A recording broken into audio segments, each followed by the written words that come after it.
majority of people. I know there'll probably be a few more that will join on. But just again, reminder for those of you that maybe have not been with us all the weeks, feel free to ask questions at any point during this. Today we're going to be covering R&R, bunkers, and crossings. And you can, just shout out your questions. You can write them in the chat, whatever's convenient for you. If we do hear any background noise, we will mute you. So if you're not sure how to mute yourself, you can do that. If you hover over the screen in the lower left is the mute button. But if we do hear any background noise, we will mute you. So still a couple of things to report back from last week. I'm still waiting to hear back from the USGA on the couple of questions we had from last week. Part of the issue is that I've been off for a few days, and then the holiday with the USGA. So hopefully we'll have an answer on those questions that we had for next week. And then if any of you guys did try to call me in the last couple of days, sorry I didn't respond, but I'll get back to you today or early tomorrow if you left me a message about Bushnell or course rating guide or anything. All right, so recovery and rough here, or recoverability in rough. I'm just going to say R&R because that's a mouthful for me to say.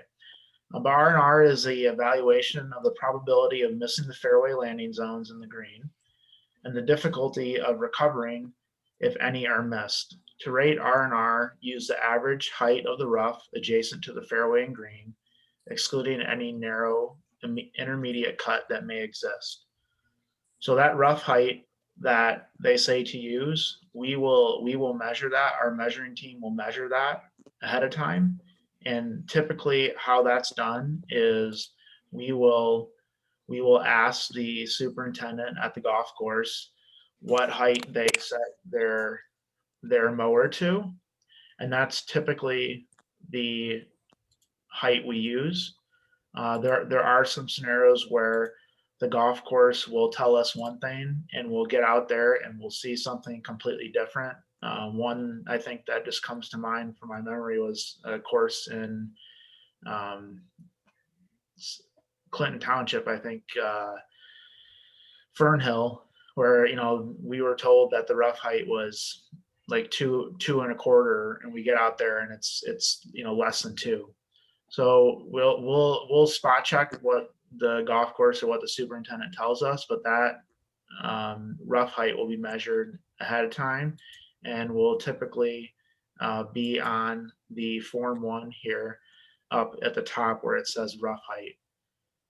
And the captain who's leading the rate will make sure to go over that before we go out to make sure that we're all in the proper row, because you'll see when we get to the table for R&R that we need to know the rough height to get into the proper row.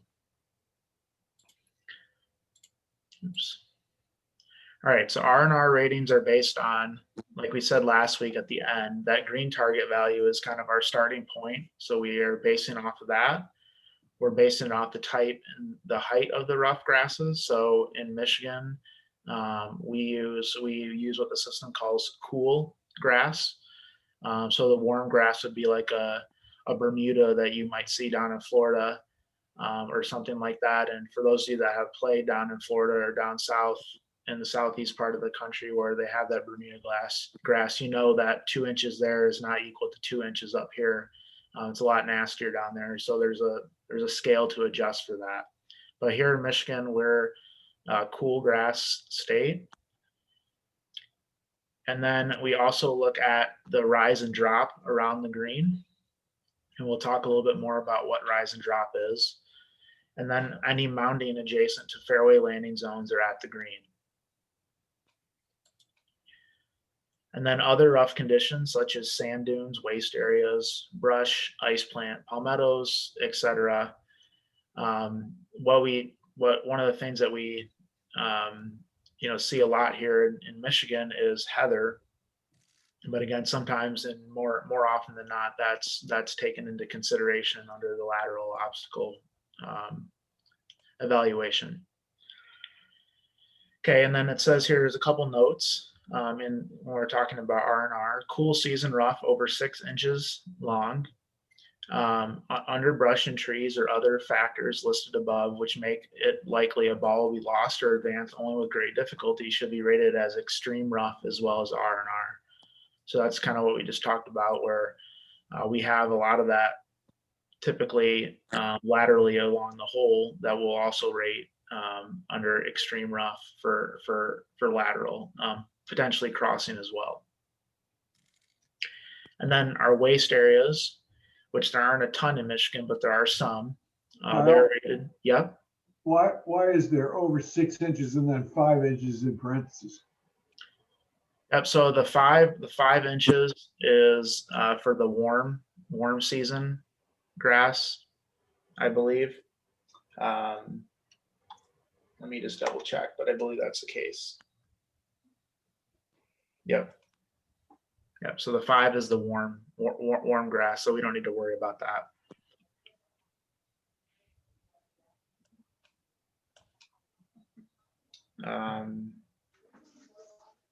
Kyle, Yep.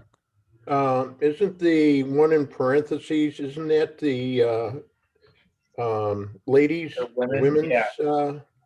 recovery? That's possible. Let me.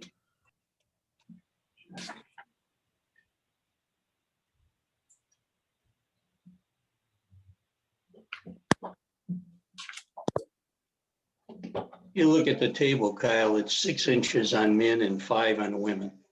Right. Okay. Yep. Okay. So yep. So that's a good question. Thanks for catching me. I think Ken. It's a 5 is the length for women, 6 for men, 5 for women.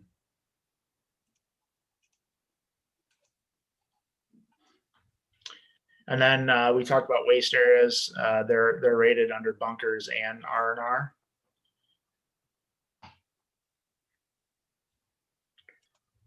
All right, so here's our table when it comes to R&R. You can see there's a lot going on here. We have quite a few adjustments. We have different tables for men and women.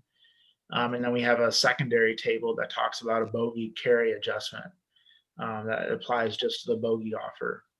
So again, this is another example of where we have a blue table for men and then a yellow table for ladies. And then we have our scratch on the left and our bogey on the right. And you can see that that starting point is our green target rating. And then you can see below that we have our average rough height.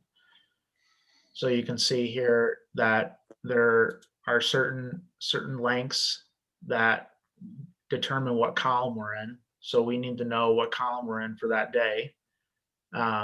And typically, or some people have like a little sticky note that they like to put to just remind them where they're at. I've seen that a lot. They have like the little like arrow sticky note that will point to the column that they're in. But that you'll need to know the rough height in order to get in that. You can see that the numbers do vary a little bit for men and women. And then we're the cool grass, so we're dealing with the numbers at the top, not the ones below in parentheses.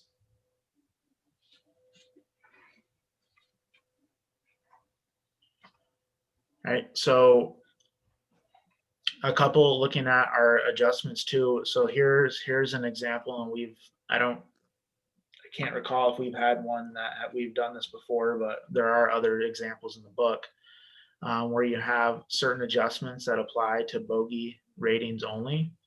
So just keep that in mind. I know I've definitely overlooked that, but when we're applying these last couple adjustments, they only apply to the bogey golfer.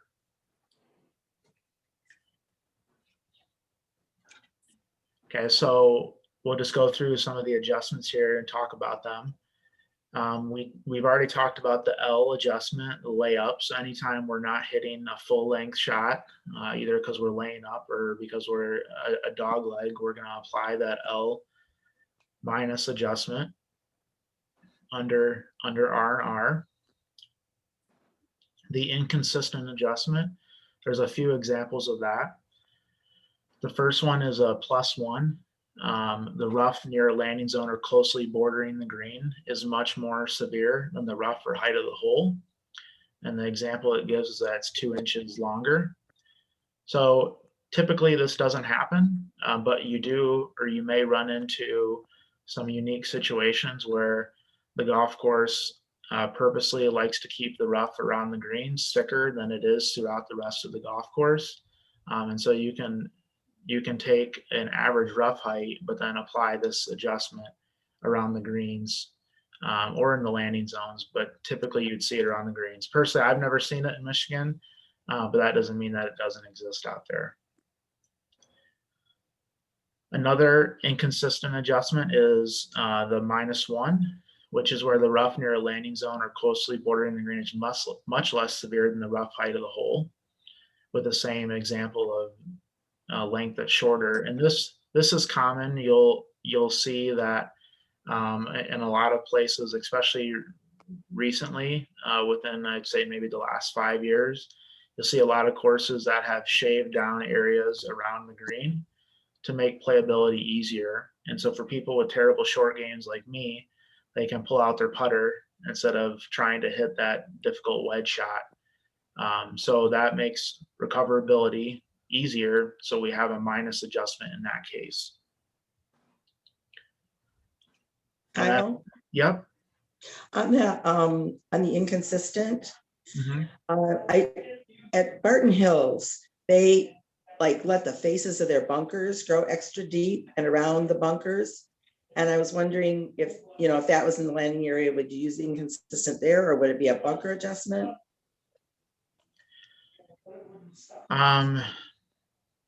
Okay, so you're saying they've shaved down the areas to basically like make them, No, they've let it grow deeper. deeper. It's like extra high, yeah. Yeah. So there's an adjustment for that in the bunkers that you could apply, like an extreme Okay. adjustment for rough around the edges of the bunkers. Okay, thank you. Yep. So, and then the other one that also comes up is when the second +1 is when a significant portion of the green is closely bordered by sloping ground cut to a height that results in shots just missing the green, ending up much farther from the green and making recovery more difficult. So you'll typically see that where you have mounded or crowned greens, and there's runoffs that make the recovery shots more challenging. The key thing on that one there is that it needs to meet the definition of a significant portion of the green. So what that is it's where you were going to have the majority of our play. So we look at hole locations to determine that. We look at divot patterns. If we see an area where there's a collection area where there's a ton of divots, then we know it comes into play a lot, but it does need to be a significant portion. So just because there's one runoff on a green doesn't necessarily qualify it as a I+ adjustment. The other term that's in here is this concept of closely bordering the green. So again, that is something that's within 10 yards of the edge of the green. So keep that in mind as well, as you might have these areas that might not closely border the green, but they need to be closely bordering the green in order to apply them. Kyle? Yeah. Yeah, a question for you. The +1 under I, is that basically in a situation where you've got a runoff that you have a mound less than 5 feet? Is that the idea behind that? So you're talking about the second +1? Yes, Yes. exactly. Exactly. I mean, I think you could have it be potentially both, but I don't know if anyone else, any of the captains want to chime in on that. But I think in theory it could be both, but I think that's a good example of a case where you would have an adjustment. Okay, no comment. Well, I would just say, this is Mark. I would just say that the area as described there, +1, is a significant portion of the green is closely bordered by sloping ground, has no relevance to height of how much that slopes away, but that it does in fact slope away, and the ball just missing the green will roll to an area further from the green, and then that makes the difficulty of the recovery shot more significant.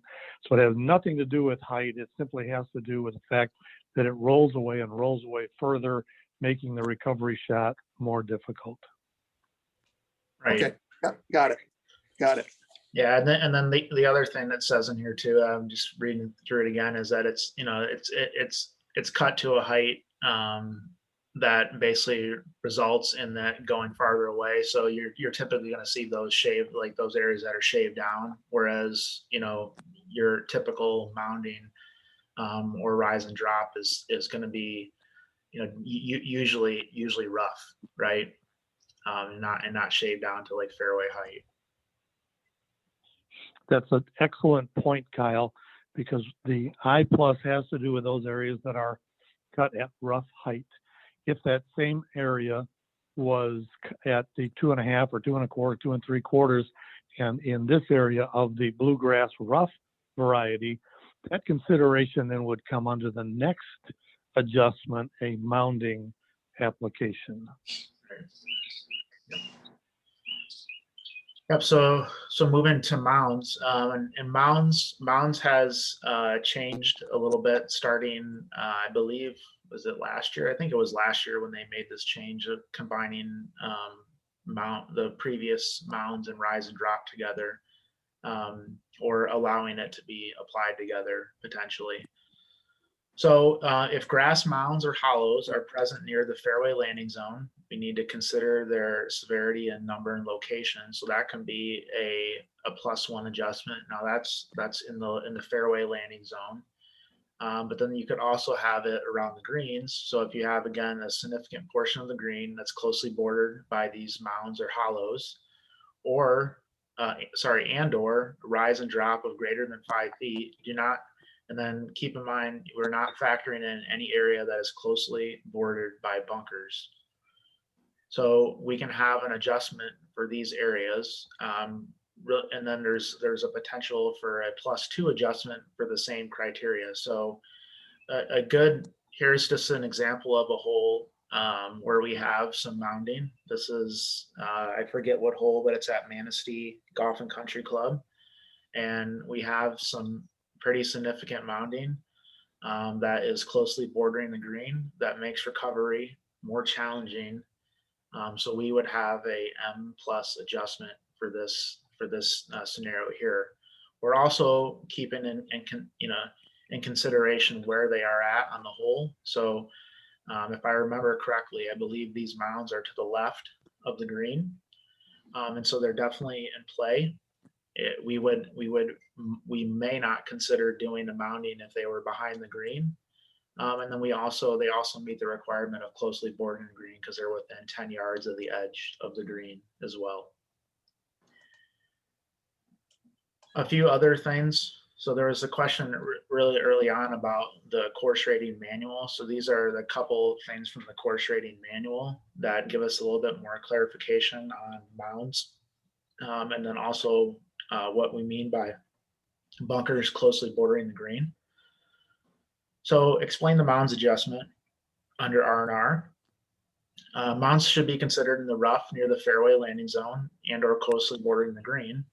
Mounds in the fairway landing zone are rated under topography, but areas of rise and drop greater than 5 feet can also qualify for mounds adjustments or be used in conjunction with mounds hollows to qualify for the adjustment.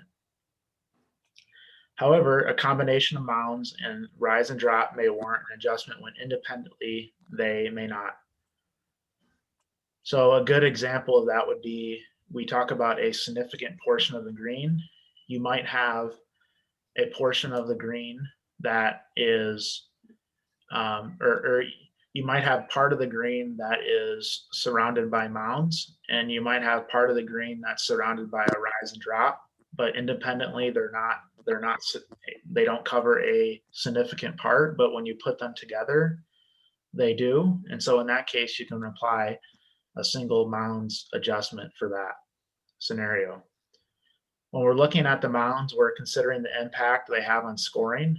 If the mounded areas were flat, could the scratch player hit the green mounds near the fairway or get up and down with green side mounds? With the mounds present, how much more difficult is it to hit the green or get up and down? If it's not more difficult, there is no adjustment. And then consider the downhill, side hill, and uphill lies on the various sides of the mounds in this evaluation. So one of the things that we do is we definitely give more consideration to downhill lies around the greens, and those chip shots are typically harder than uphill chip shots or uphill recovery shots. So we definitely take that into consideration when coming up with a mounds adjustment. The other thing with mounds is that we, like it says here on the chart here on the guide, it says do not factor in any area that is closely bordered by bunkers. So again, what does that mean? It means that when evaluating the area around the green for mounds adjustment, any part of the green that is closely bordered by bunkers is already accounted for under the bunker rating, including possible adjustments for the depth or extreme. So when determining if a significant portion of the green closely bordered by mounds, hollows, and or rise or drop, the areas that are closely bordered by bunkers should not be included as part of the significant portion, even if the mounds or rise and drop are part of the bunker complex. So there's an example here. If a green has bunkers closely bordering 2/3 of the green, the remaining 1/3 we need severe mounds or a steep rise and drop to be able to qualify as a significant portion. So when we're looking at a bunker, basically the mounding that is around the bunker that's tied to the bunker, that's not going to be something that we're factoring in when we're talking about mounds. The other thing too to keep in mind with mounds is that, again, it's both the grassy, what do they say here? The grass mounds or hollows. And then there's also this and or rise or drop. So the rise and drop, if you look at the definition, needs to be more than 5 feet. So if it's not more than 5 feet, then it does not meet the definition of rise and drop. Okay. And then, like we said, there's the secondary adjustment. So you might have a situation where where the rise and drop is greater than 10 feet, and then you would have a +2. So I know that I know that I've personally run into a couple of those where you have some pretty severe rises or drops, and we've had a +2 adjustment. So it doesn't happen a lot, but it does happen. So keep in mind, again, that rise and drop is greater than 5 feet, has to be greater than 5 feet. And then for the +2, it needs to be greater than 10.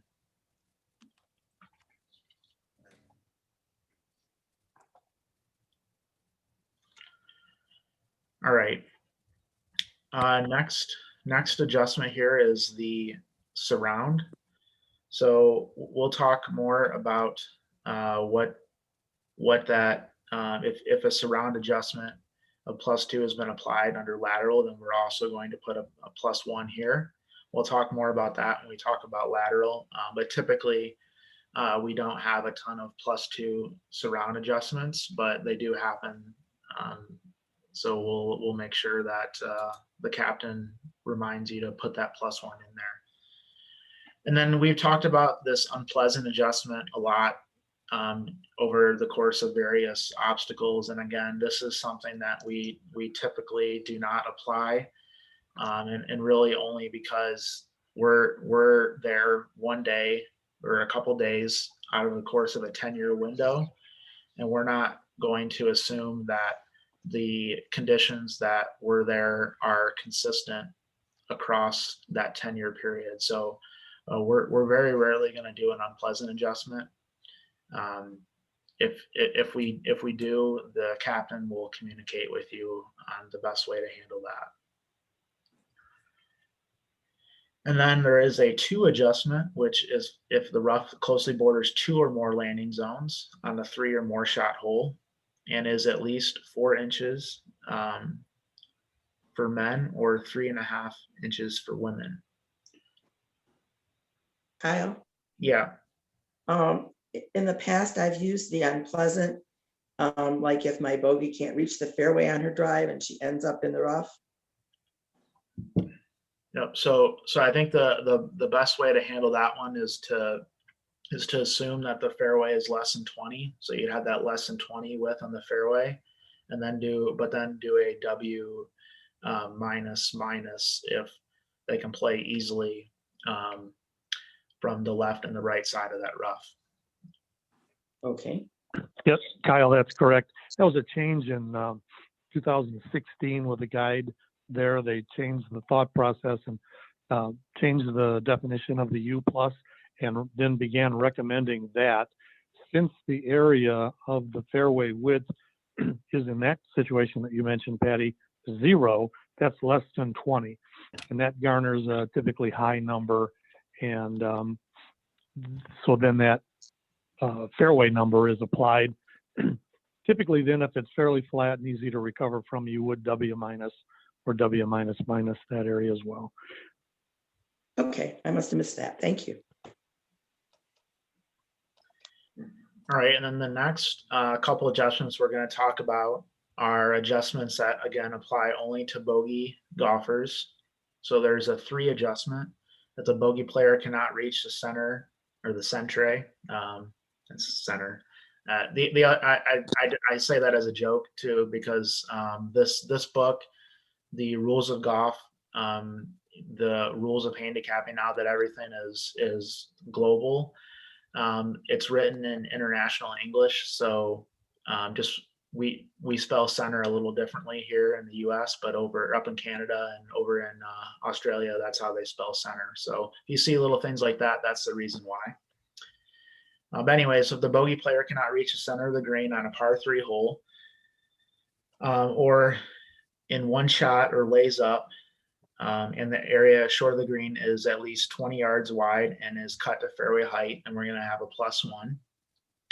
Or in the area short of the green is less than 20 yards wide and is cut to fairway height, or no such area exists, then we have a +2 under our 3 adjustment.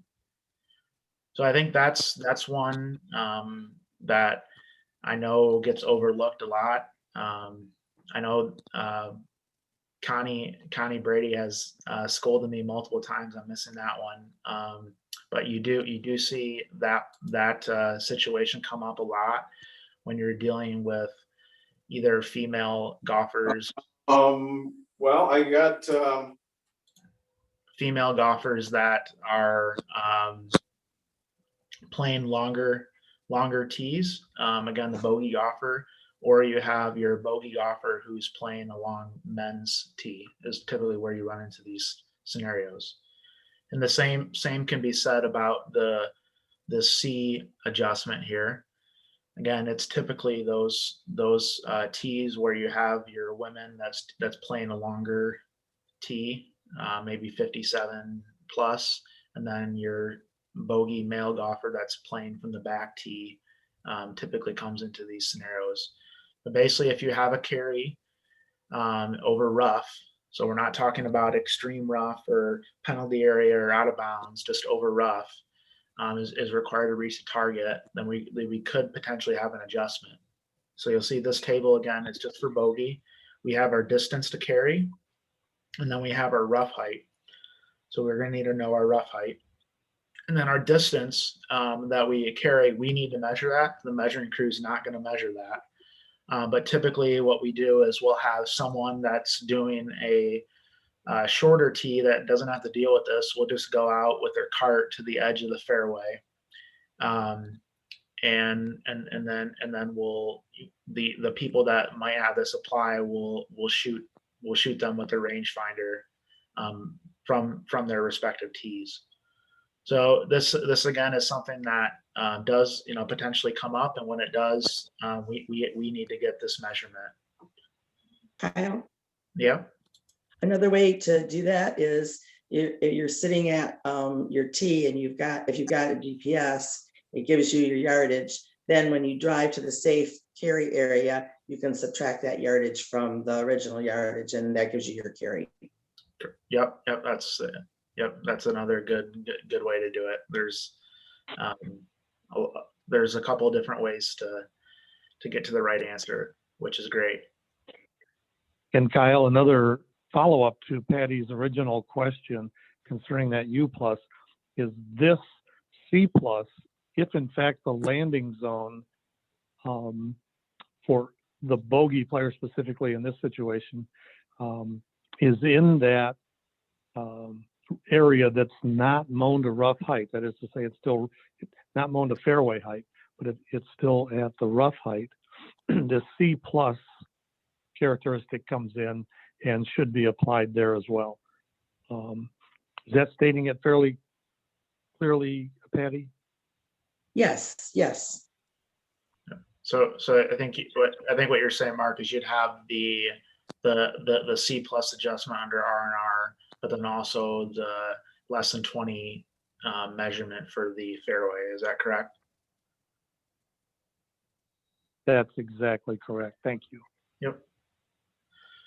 Yeah, so you can see here that there are, just like all of these charts, there's two values that we need to know. So we will need to know our rough height, and then we'll also need to know the distance here. So you can see that there is a 0 value for men, anything up if we're in the 2 to 3 inch rough height, which is typical for our state. Then we're going to have a carry of greater than 160 in order to have an adjustment. And you can see as the rough height gets longer, there's more adjustments. But typically you'll see this, you'll see we'll be typically in either this first column for men and ladies, or potentially sometimes the second column for ladies as well. So just keep in mind that what column you're in will determine what distance you need to look for. Because if we're in this first column here, you won't need to worry about a carry unless it's greater than 160 for men or greater than 120 for females. We did. Oh, go ahead. Are we saying for a situation where a bogey golfer, example, cannot reach the landing zone, say on his drive, and lands in the rough, we would make an adjustment in the R&R and fairway?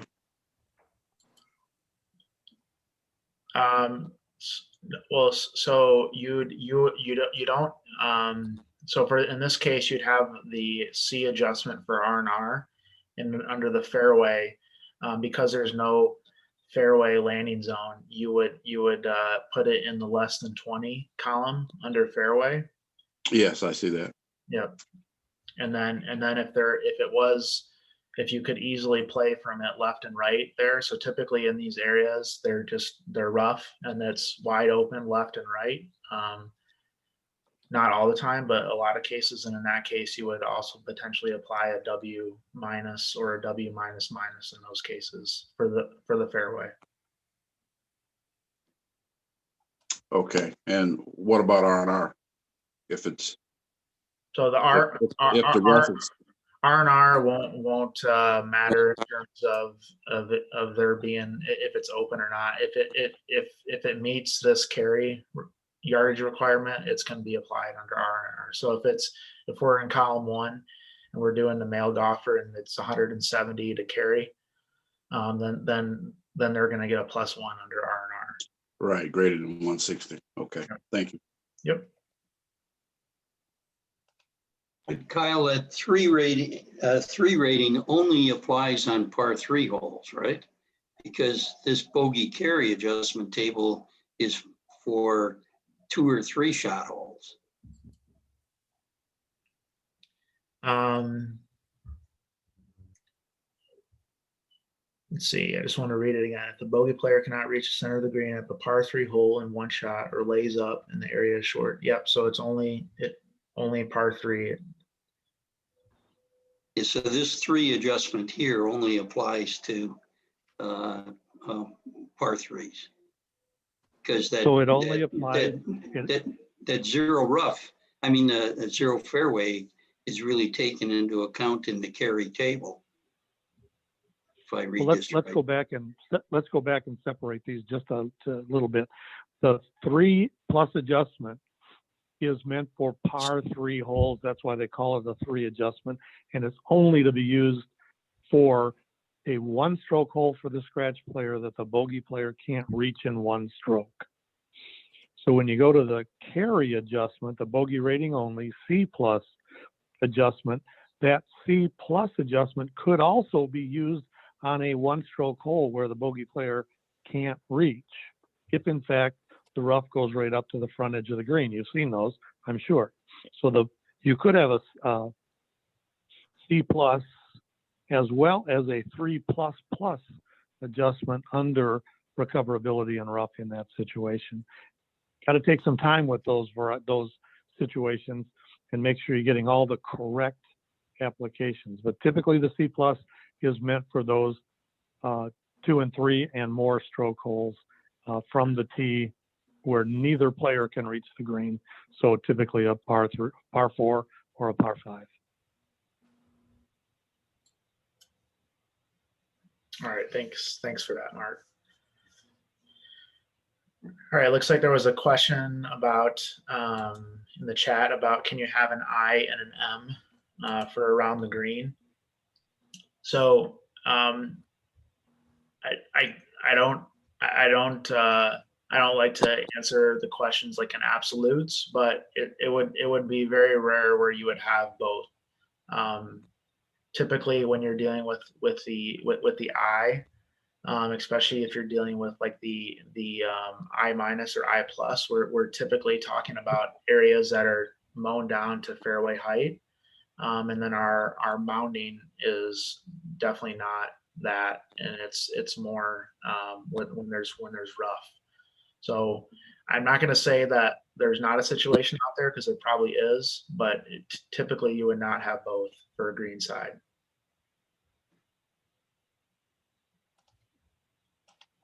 Kyle, Yep. what about if maybe you have the shorn areas, but it actually goes down like greater than 5 or greater than 10, then you'd probably get that. Yeah, you could have that scenario. I mean, yeah, that's possible. I mean, I'm just thinking through, like, if think of like Bloomfield Hills as an example, like those green complexes are severely raised up and there's a lot of runoffs there. So that could be, yeah, I mean, that could definitely happen in those cases.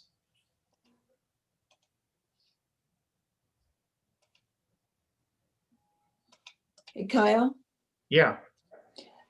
with that carry, is there an extra adjustment if that happens twice on the same hole? It's shot specific. Let's see, because it's got that asterisk next to it.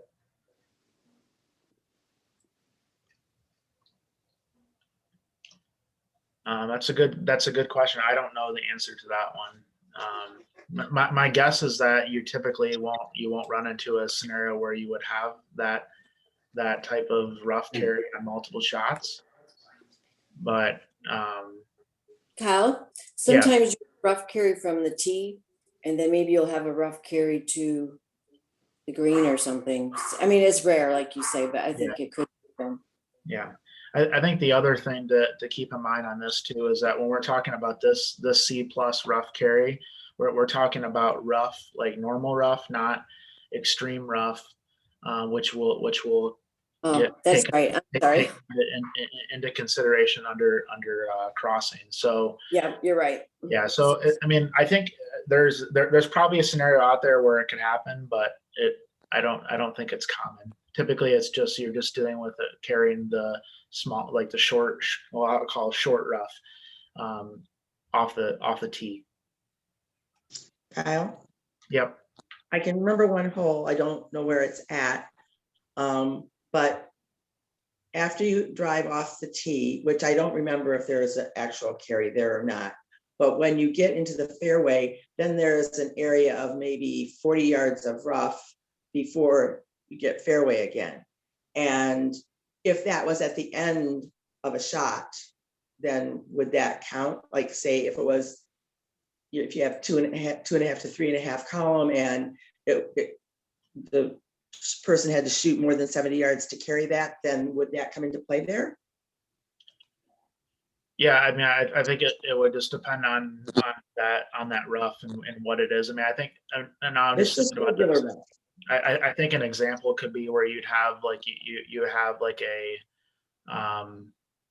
par 5 where there's maybe like a elevated fairway that there's a mound up to it or something like that, where that's that mound is covered in rough. So I mean, it definitely could happen. But I think that the key is to just keep in mind that it needs to be rough in both cases. Yeah, it was. Yep. All right. Kyle, one last point. Last year, I rated a lot of the back tees, and that C adjustment for the bogey golfer came into play several times as I rated different courses. So that happens frequently more for the bogey player, men playing from the back tees, or I guess the ladies playing, that you said earlier, from a longer tee. Yep. So it only applies to the bogey golfer. It does not apply to the scratch golfer. So yeah, but you're right in that when you're doing those longer tees for both men and women, it does come into play. But again, it's only for bogey golfers. All right. We're done. If there's any other questions about recovering, I'm recovering or talking about that. There's a lot of good comments. Any questions before we move on to bunkers? All right. So bunkers, we're going to evaluate how they come into play and how difficult they are to recover from. The bunker ratings are based on, actually, you know what? I do want to do an example on the Form 1. So I'm sorry, we need to do this. So when we're dealing with R&R on our sheet, again, when we're looking at our value, we're using our green target value as a starting point. So let's do hole 2 here. So we have a 4 and a 6 as our green target numbers. We'll just take those down, assume they're there.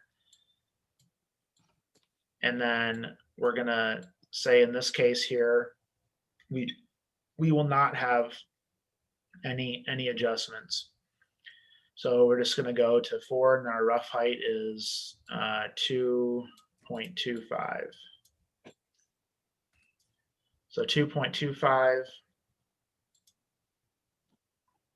and 4 and 6.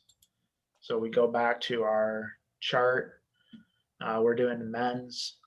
So green target rating of 4 for 2.25 is a 4. So 4 and a 4. And then for a bogey is a 6. So we start down here and then move over and we get to a 6. So then our R&R is a 4 and a 6. And we can do another example here where let's do 4 and a 2. And then in this case, we'll have an M plus adjustment here. And maybe we'll do a C plus adjustment here.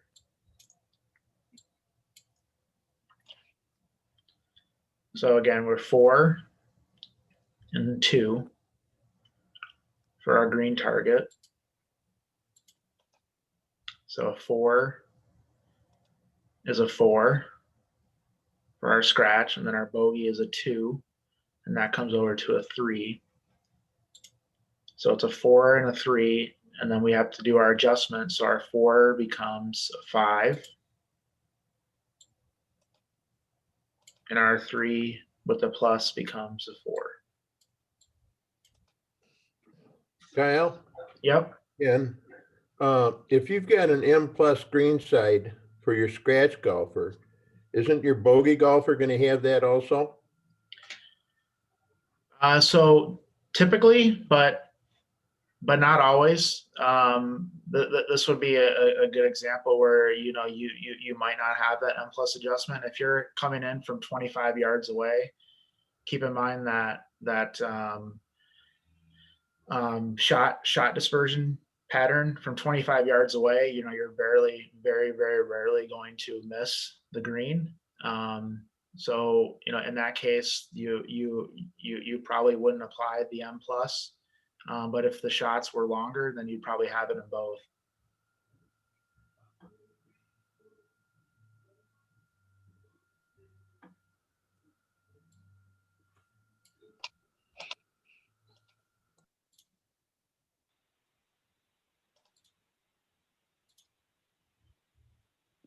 All right. All right, bunkers. So again, for bunkers, we're starting with that green target value, and we're looking at the fraction of the green that's closely bordered by the bunkers, and then the difficulty of recovering, which we look at the size, the depth, any bunker lips, the sand condition, etc. A lot of that is baked into our table, and then we have a depth adjustment table that we look at. Again, grass hollows, even though they were bunkers at one time, are rated only under R&R, and then prepared waste areas are rated as bunkers as well as R&R. And the table assumes that a fairway bunker exists near a fairway landing zone for a scratch player and anywhere along the line of the play for the bogey player. So if we don't have that fairway bunker, then we're going to have to make a negative adjustment because we're assuming that there is one. And then bunkers within 20 yards of the edge of the landing zone in any direction are considered to be quote unquote near the landing zone in any direction. So plus and minus, keep that in mind. And then appropriate adjustments, extreme, etc. for fairway bunkers may be applied only for those bunkers that are near the landing zone for the scratch or bogey player. Okay, so just because we have a extreme adjustment for a fairway bunker, we're only going to apply it, or if we have a bunker that is extreme, we're only going to apply it if it's near the landing zone. If it's right off the tee and we're just blowing by it, then we're not going to have a extreme adjustment for that. And then when our team is out there, our team is going to measure the bunker fraction that's bordering the green, and we're also going to measure the depth. So on our form 1, you'll see in our bunker row here in the middle, you'll see there's a couple numbers in the second thing. This first number is the column. So if we look at our chart, we see we've got 4 columns. So 0 to 1/4 is column 1, 1/4 to 1/2 is 2, etc. That's column 1, 2, 3, 4. So that's what you'll see, that first number. And then the second number is if there's a depth adjustment. So you'll see that it could be greater than 3, greater than 8, greater than 6, greater than 2. And then we will go to our green side bunker depth adjustment table to determine what adjustment we have there. And you can see there's different measurements for men and women. But you'll use this as a basis. So for example, if you see a greater than 8 in our whole 3 there, you'll go and see that greater than 8 applies to the women. So it's a third column adjustment, but it's also going to hit the men at greater than 6 as well. So when we do an adjustment, you'll see a +2 adjustment for men and a +3 adjustment for women in that example there. That's on the form 1.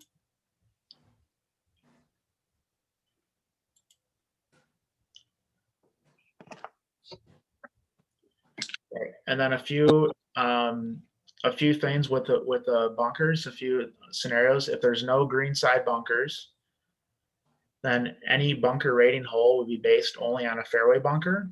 So if the bunkers don't exist, then it's just a 0. Again, it doesn't exist mean there's no bunkers within 50 yards of the line of play or the center of the green. We'd rate that as a 0. But if the fairway bunker exists anywhere within 50 yards of the line of play, then the minimum rating is going to be 1 for both the scratch and bogey. So even if it's not in the landing zone, if it exists, then we're going to have a minimum value of 1. Again, this is if there's no green side bunkers.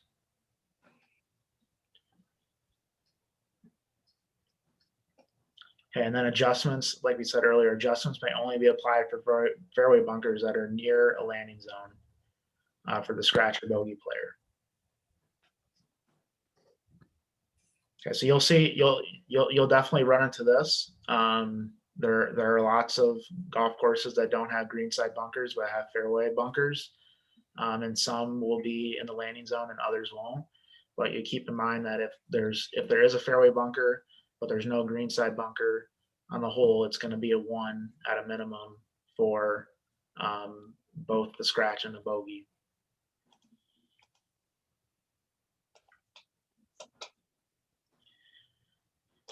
All right, so our table here for bunkers is a combined table. We have both men and women use it. And then we have our scratch on the left and our bogey on the right, like we typically do.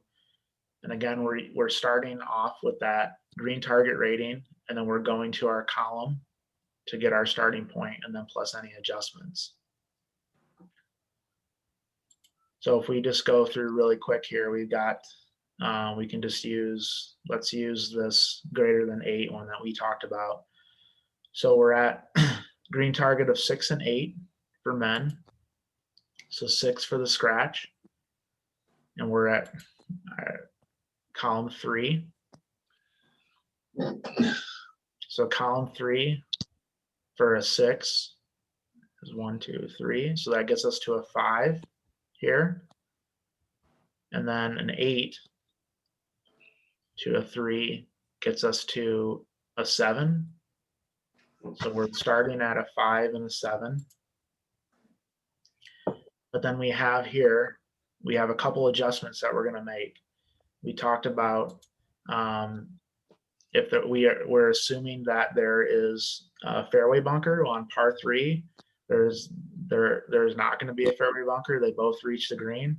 So we're going to have an N minus here. But then we have a D adjustment here. So for men, again, greater than 8 is going to be this greater than 6 adjustment here. So we're going to have a 2+ adjustment. So on our form 1, we'll write D plus plus.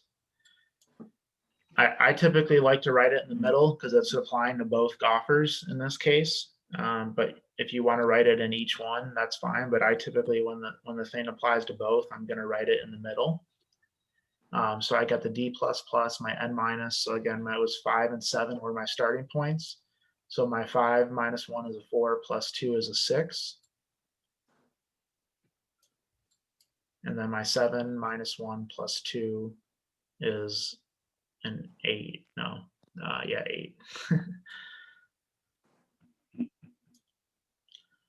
That was a terrible 8, but I should know how to write 8s with all the snowmans I make on the golf course. So, all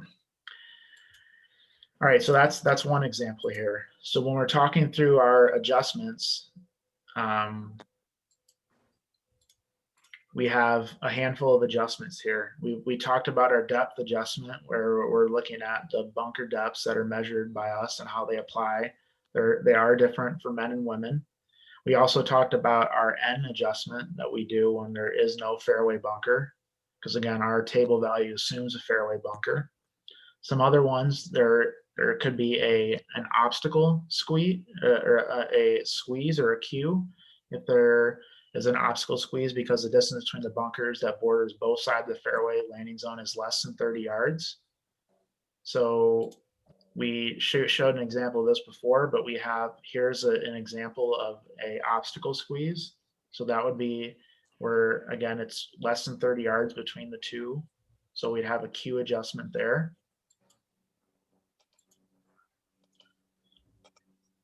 And then there's a +2 adjustment if it's less than 20 yards. And then we also have a couple carry adjustments. So carries, you could have it if you're carrying to reach a fairway landing zone. For the scratch player, the bunker must be near the start of the fairway landing zone. But for the bogey player, the bunker may be anywhere along the line of play. So you might have your tee, and then 50 yards in front of you, there could be a bunker. So for your golfers, that's going to be a C+ for your bogey golfers, but your scratch golfers are going to fly by that. And so there wouldn't be a carry for that fairway bunker in that scenario, only the bogey. And similarly, you could have a bunker that protects a significant portion of the green that requires to carry. For the scratch player, the bunker must closely border the green. So again, that means within 10 yards of the edge of the green. And the green target rating must be a 5 or greater.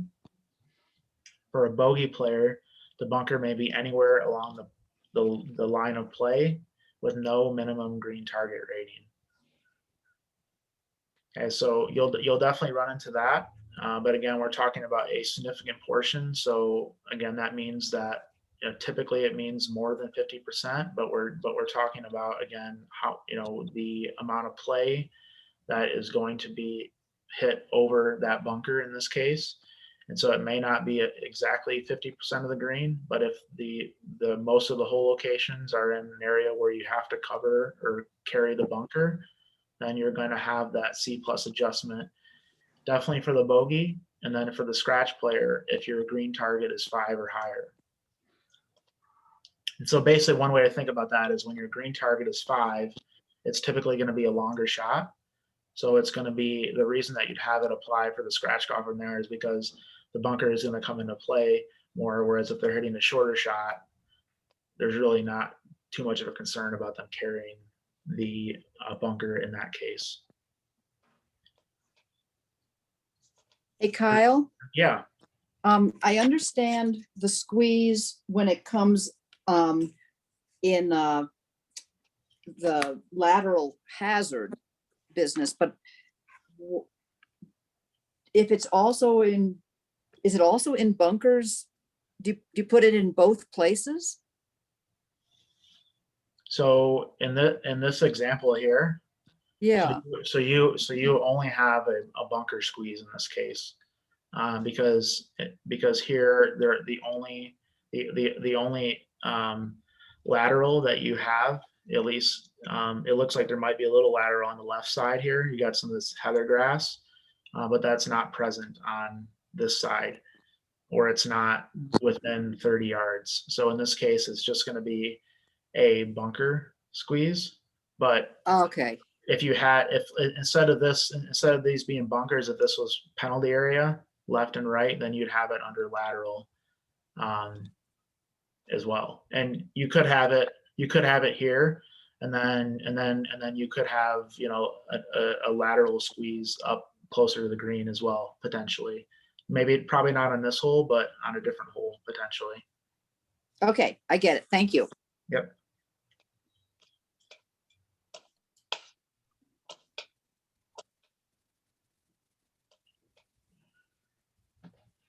All right. And then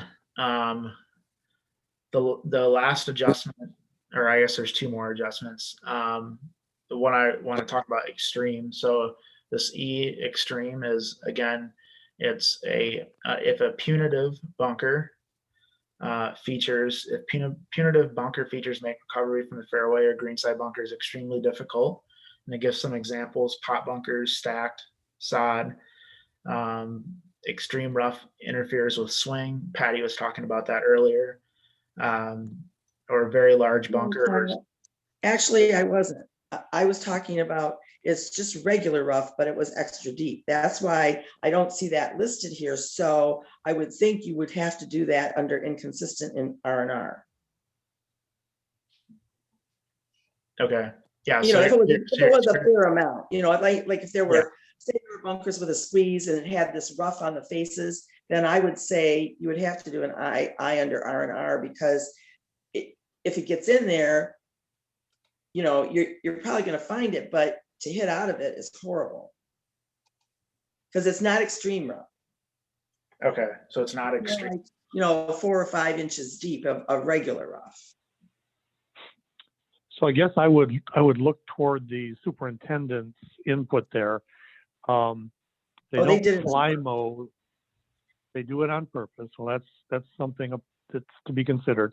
Lots of times they don't fly mow those edges all the time, but they're maintained, and they cut them once a week or something like that. They do grow to long areas, so you wouldn't want to consider that under that adjustment if they were regularly maintained at a shorter level, et cetera, et cetera. But I can see your point. If they do them on purpose, cut them very long, leave them very long, then that's probably an adjustment there. And maybe, I mean, you know, when Barton Hills was redone and they did that with the bunkers, I mean, maybe since then they've stopped doing that, but it was unbelievable. Every bunker, the face of it had 4 or 5 inch deep rough that was intentional. Yeah, that sounds like a good example of an eye adjustment there, Patty. Kyle, I don't know if White Pine National's on the schedule for this summer, but they're probably due for a rating. But their bunkers are like that, where there's tall grass, maybe a foot bordering every surrounding every bunker. So you can hit your ball towards a bunker, it may not go in that tall grass, but finding it in that tall grass is real difficult. So we rate that one. We probably want to look at that. That would be the extreme, yeah. Yep, good point there, Joe and Patty. Thanks for that. Those are good two good examples of where we have to look at either extreme or eye to handle those. But I think, like Patty said, the foot long stuff that was typically going to be extreme rough that we would look under here. And with this extreme adjustment. So again, it's a punitive bunker. So when we look at the definition of punitive, it says it's an obstacle or situation that is unusually difficult, often requiring a demanding recovery shot or likely to cost the player a stroke. So we have to keep that in mind, that it's likely to cost the player a stroke. Just because we have a bunker that's long and that I have to carry 40 yards, that's not extreme. That is not going to cost a stroke. I'm going to hit my shot that I can hit to get out of it. We had to think about it costing the player a stroke. So one where they're going to have to hit less club, they have to lay up, they have to play out sideways. There's an example in that. But when we're thinking about this, we really want to think about really, really extreme bunkers that cause a player to lose shots. And then we have kind of 2 levels of this extreme. The first one here is, again, when it's going to cause a player to lose a shot. But then the second one is a very, very punitive one where you have the player playing out sideways or backwards. And so you'll see this a lot on links courses over in the other parts of the world where you have to play out sideways in order to play out. And so every time that we watch the Open on TV, I think all of us cheer for a scenario where we have to watch a player hit out backwards or sideways. That's what we're talking about under +2. So again, if I can hit out 40 yards and advance it, that's not a +2. That's a +1, but it's not a +2 if I can advance it. +2 it's sideways or backwards. And then our last adjustment under bunkers is this 2. And if there are fairway bunkers near 2 or more landing zones on the 3 or more shot hole, we have this adjustment. So this comes up quite a bit, especially on par 5 holes where you're dealing and there's a lot of fairway bunkers. So keep that in mind, that if the fairway bunker applies multiple times, then we're going to have that too. The other scenario you have where that comes into play is you could have a par 4 where a bogey golfer can't reach it in 2. And a lot of times those greenside bunkers double as fairway bunkers for that second landing zone that the golfer is hitting in. So keep that in mind, that 2 adjustment there for those scenarios as well.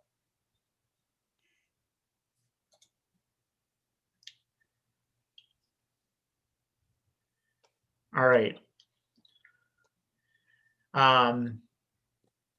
So I know we're a little bit over here, but we're gonna end here. We'll stick around if anyone has any questions. I'm just gonna go through the chat here to see if there's anything that came up. But if anyone has any questions, feel free to let us know. And if not, we will see you next week. We'll go over crossing and laterals, and that'll be some good discussion. Maybe even get into some trees. Who knows? So.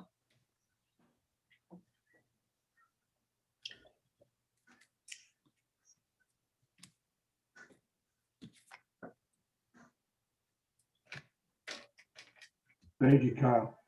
Okay, Kyle, thanks a lot. Good job. Yeah, thanks, guys. Well done, Mr. Wolf. Nicely done. Yes, very interesting discussions and comments. Thanks, Kyle. Yep. Good job, Kyle. Learn something every time we sit. Yep. Me too. So. Good job, Yeah, Kyle. Yeah, I read this Yeah, book good a seeing you. lot, but learn more in these discussions. Very good information and input from everyone. Kyle, is this a new manual this year? Nope, it's the same as last year. Okay. Yep. What was that other manual you were showing earlier, Kyle, with a lot of detail stuff? Yeah, 12 something or that in the. That's the court. So the USGA puts together a course rating manual that's different than the guide that we use to go out there with. And basically that manual is for very, I don't want to say very unique, but more unique scenarios that really only our captains need to know. But when you're rating out there, you should be able to do everything you need to with this book. And if there's a few things that are questions that come up, that other guide kind of serves as a tool for that. But my guess is that eventually they'll make it available, but they're just kind of waiting. When I say it seems like a good clarifying manual. I certainly used to be able to read stuff, and if I read it once, it would stick somewhere and at least trigger a memory. It just seems like some good stuff. Yep. Yeah, I think we'd love to make it available to everyone as soon as the USGA allows us to. We will definitely do that. Sounds good. Yep.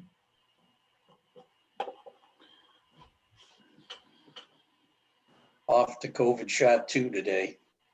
All right. Nice. Good luck. Kyle, I have a question, kind of a beginner question. Mhm. When we go out as a trainee, are we going to be paired with someone and like kind of follow them around as they rate? Yep. So when the first handful of times that you're out there, or until you're comfortable, we'll pair you with an experienced person. And approximately how many times do you go with an experienced person before you do it yourself? It just varies, how on how quickly you pick up the material, and then it also potentially varies on how many people we have available. So if we need to put you out there to get the job done, we will. But we'll obviously have people there to help you. But typically it's usually, you know, four plus before people are comfortable on their own.